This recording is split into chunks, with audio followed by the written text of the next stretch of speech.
মন্দির তৈরি করে সেখানে একটা দেবতা রাখতে লাগবে তো। তা কি করে দেবতা কোথায় পাবে?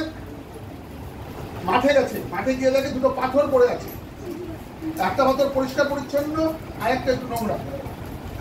পরিষ্কার পাথরটাকে ভাবছে পাথরটাকে নিয়ে আসি, ওটাই কেটে কেটে শিব মূর্তি বা দুর্গা ঠাকুর বা কালী ঠাকুর বা কোনো ঠাকুর তৈরি করবো, সেটা পূজা হবে। তখন পাথরটাকে প্রস্তাব দেয়। কি প্রস্তাব দেয়? তুমি আমার সাথে চলো, তোমাকে দিয়ে আমি একটা মূর্তি বানাবো। তখন পাথর বলে কীভাবে বানাবা? বলতে আমি কেটে কেটে ফেলে, মানে কত মারাত্মক ব্যাপার, আমাকে কাটবা, কেটে কেটে করবো, আমার তো প্রচণ্ড ব্যথা লাগবে। বলতে একটু ব্যথা লাগবে, কিন্তু যখন মূর্তি হয়ে যাবে তখন সবাই কিন্তু পুজো করবে। তখন যে না আমি আর যাবো না, কতটা পরিষ্কার পরিচ্ছন্ন পাথর। ও বললো না আমি যাবো, ও কিছুতেই এলো না। তখন নোংরা পাথরটাকে ভাবলো নোংরা পাথরটাকে প্রবল দেয়। নোংরা পাথরটা আগের থেকে বললো ও যখন যাবে না তাহলে আমাকে নিয়ে চল। তার নোংরা পাথরটাকে নিয়ে এসে পরিষ্কার করেছে, করে বিভিন্ন জায়গায় কেটে, বোঝো তো পাথর কেটে মূর্তি করে কীভাবে? পাথর কেটে কেটে কেটে কেটে ওটাকে প্রচুর পাথরটার উপরে আঘাত করেছে, করার পরে একটা মূর্তি তৈরি হয়েছে। সেই মূর্তিটা মন্দিরে বসিয়েছে ধীরে। মন্দিরে বসানোর পরে শিব মন্দির পরের দিন সকাল থেকে মানুষ পুজো দেওয়া শুরু করেছে। ওই নারকেল ভাঙে, দেয়ালে ভাঙে, ওই জলটা ঠাকুরের মাথায়। এইবার ওই সাদা পাথরটা খুব চিন্তা হয়েছে, কি বাবা ও কি সুন্দর আরামে আছে, ওকে প্রতিদিন লোকে জল দিচ্ছে মাথার মধ্যে। এদিকে কর্মকর্তারা ভাবছে যে দেয়ালে তো পাথর ভাঙতে দেয়ালটা নষ্ট হয়ে যাবে। তখন আবার ওরা গেছে গিয়ে কালো পাথরটাকে বলছে তুমি এখন যেতে পারো, গেলে আমরা তোমাকে নিয়ে যেতে পারি, তোমার কষ্ট হবে না, শুধু তোমার গায়ের উপর পাথর ভাঙা, নারকেল ভাঙা হবে। ঠিক আছে, ও আসার পরে ওকে এবার কি হলো, পাথর মানুষের নারকেল নিয়ে আসে, কালো পাথরটার উপরে ভেঙে জলটা দেয় হচ্ছে সাদা পাথরের। তাই তো স্বাভাবিক, সাদা পাথর হয়। এবার কালো পাথর ভাবছে যে আমি যদি একটু কষ্ট করতে পারতাম তাহলে আমি কিন্তু ওর মধ্যে পূজা পেতাম।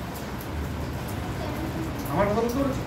ও কষ্টটাকে নিল না বলে ও বাইরে বসে আছে, ওকে পাথর ভাঙছে, ওটা দেওয়া হচ্ছে।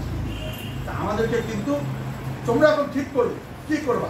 কষ্ট করবা নাকি আরাম করে তোমাদের মাথার উপর পাথর ভাঙবে, মানুষের নারকেল ভাঙবে? এটা ঠিক করতে হবে তোমাদের।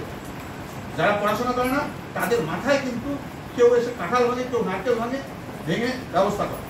কিন্তু আমরা যদি পড়াশোনা করি আমাদের একটু কষ্ট হবে ঠিকই, আমরা যদি নিজেকে তৈরি করি তাহলে কি হবে? আমরা পূজা পাবো, সমাজের কাছ থেকে পূজা পাবো। এবার তোমরা ঠিক করবা কি হবে।